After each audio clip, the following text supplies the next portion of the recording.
और ये सामने वाला ही है जो सबको पानी देता था। हम लोगों को तो खैर 1-2 बार ही दिया है और बाकी सब मोहल्ले को रोज़ पानी देता रहा। ये कम से कम 10-15 हज़ार का तो पानी बांट चुका होगा।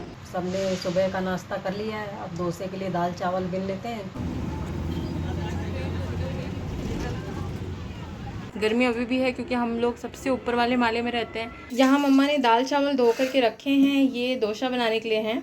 हेलो दोस्तों, सभी को राधे राधे। और कैसे हैं आप लोग? और हम क्या बताएं, हम लोग तो बहुत परेशानी में हैं। परेशानी क्या, वही पानी का रोना, और कुछ भी परेशानी नहीं है। बस पानी ढंग से आने लगे और मिलने लगे तो सब समस्या का ही हल हो जाए। तो चलिए छोड़िए, ये सब तो होता ही रहेगा। आज नहीं आ रहा तो कल तो आएगा ही। तो सबने सुबह का नाश्ता कर लिया है, अब डोसे के लिए दाल चावल बिन लेते हैं और बाद में उसको पीस के अच्छे से भिगो देंगे, फिर बनाएंगे कल। तो 4 दिन के दोस्तों हमारे कपड़े पड़े हुए थे और पानी था नहीं, इसलिए धुल नहीं पाए थे।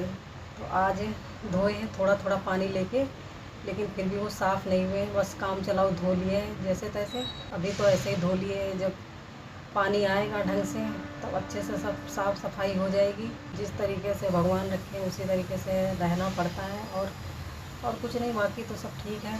और आप लोगों के यहाँ मौसम कैसा है? यहाँ तो 40 डिग्री पारा हो गया है और बहुत ज़्यादा परेशानी। पहले टीवी वगैरह में देखा करते थे कि पानी की साउथ में कितनी समस्या है, तो हमको नहीं मालूम था, लेकिन इस बार हमारे ऊपर पड़ा है ना, तो अब हमको पता चला है कि पानी की समस्या का होना कितना मुश्किल है। पहले टीवी पर देखते थे लोग लाइन लगा कर खड़े रहते थे, टैंकर जब आता था तो उससे बेचारे पानी भरते थे, और यही हाल इस बार हम लोगों का भी हो गया है। तो हम लोगों का तो जैसे तैसे भगवान काम चला रहे हैं। हमारे बाजू में जो रहती हैं वो जिंदाबाद हैं और बहुत अच्छी इंसान हैं, वही हम लोगों को पानी वगैरह दे देती हैं, तो हम लोगों का काम चल जाता है। और जिसके घर में रहते हैं उससे तो कोई उम्मीद है नहीं कि वो कभी हम लोगों को पानी देगी।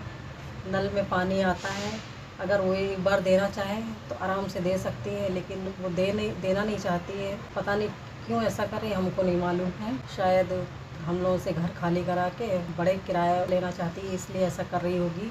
तो बस ये सब तो चलता रहेगा, जीवन है।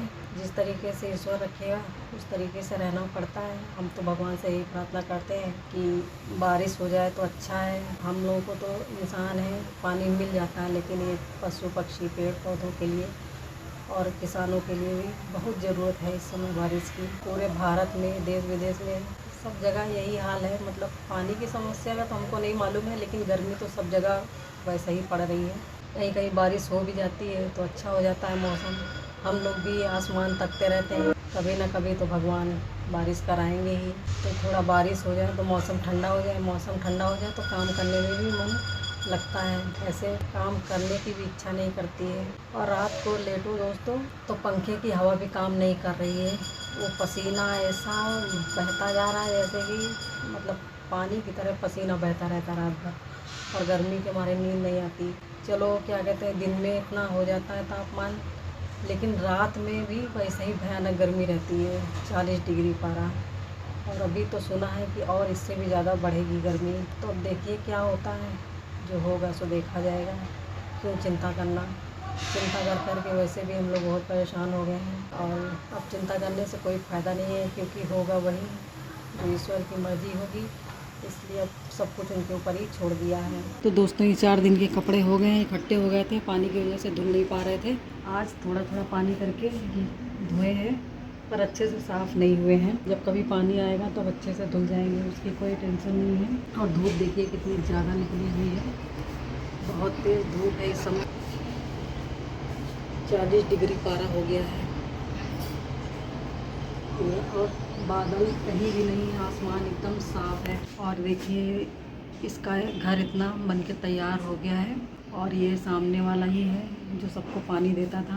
हम लोगों को तो खैर 1-2 बार ही दिया है और बाकी सब मोहल्ले को रोज़ पानी देता रहा। ये कम से कम 10-15 हज़ार का तो पानी बांट चुका होगा।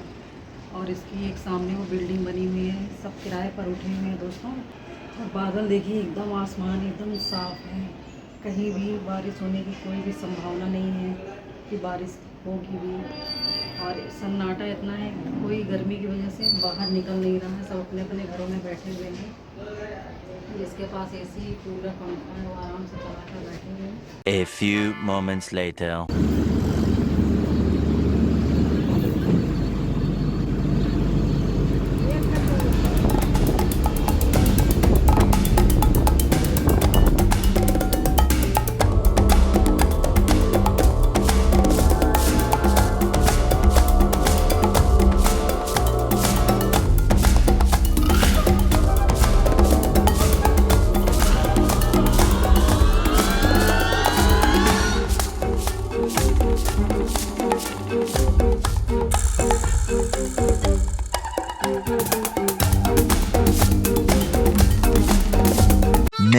hours later.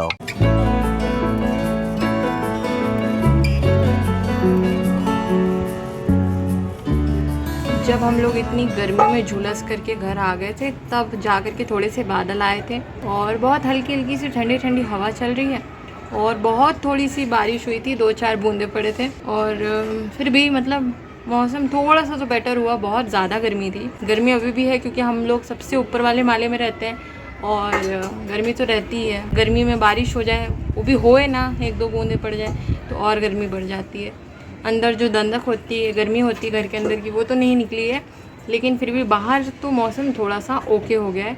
और बादल बहुत ज़्यादा आए थे, बारिश नहीं हुई है, हवा बहुत नहीं चली है, लेकिन मौसम थोड़ा सा पहले जो बहुत भयंकर गर्मी थी उससे थोड़ा सा ठीक हो गया है। तो कॉलेज से आने में तो दोस्तों हालत ख़राब हो गई थी। और आज हम लोग उधर मतलब मेरे कॉलेज की तरफ भी घर देखते हुए आए थे, क्योंकि जैसा कि आप लोग जानते हैं हम लोग घर ढूंढ रहे हैं। तो वहाँ पर भी कहीं हम लोगों को घर तो मिला नहीं, लेकिन हालत धूप में चल चल के ख़राब हो गई। इतनी ज़्यादा तेज़ धूप थी कि मैं क्या बताऊँ आप लोगों को, हद से ज़्यादा। फिर 1-1.5 घंटा हम लोगों को बस का इंतज़ार करना पड़ा। फिर बस आ गई तो जैसे तैसे करके हम लोग दूसरे बस स्टैंड पे पहुंच पाए। फिर वहाँ से हम लोग पैदल घर आ गए थे और अब खाने की तैयारी हो रही है दोस्तों। तो चलिए आपको दिखाते हैं खाने में आज क्या बन रहा है। यहाँ मम्मा ने दाल चावल धो करके रखे हैं, ये डोसा बनाने के लिए हैं।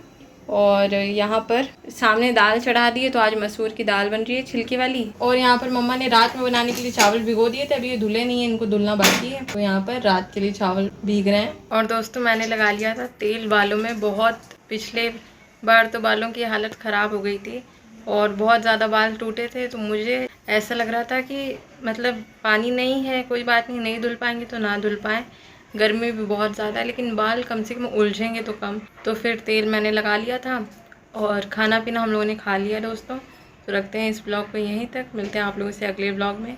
और यहाँ किचन में लाइट अच्छी आ रही थी तो मैं यहीं पे वीडियो शूट कर रही हूँ। और अक्सर हम लोग यहीं पे करते हैं, दिन में भी पीछे खिड़की से लाइट अच्छी आती है और रात में भी यहाँ पर जो बल्ब है ऊपर, वहाँ से लाइट अच्छी आती है। तो रखते हैं इस ब्लॉग को यहीं तक, मिलते हैं आप लोगों से अगले ब्लॉग में। Thanks for watching. जय माता दी, हर हर महादेव।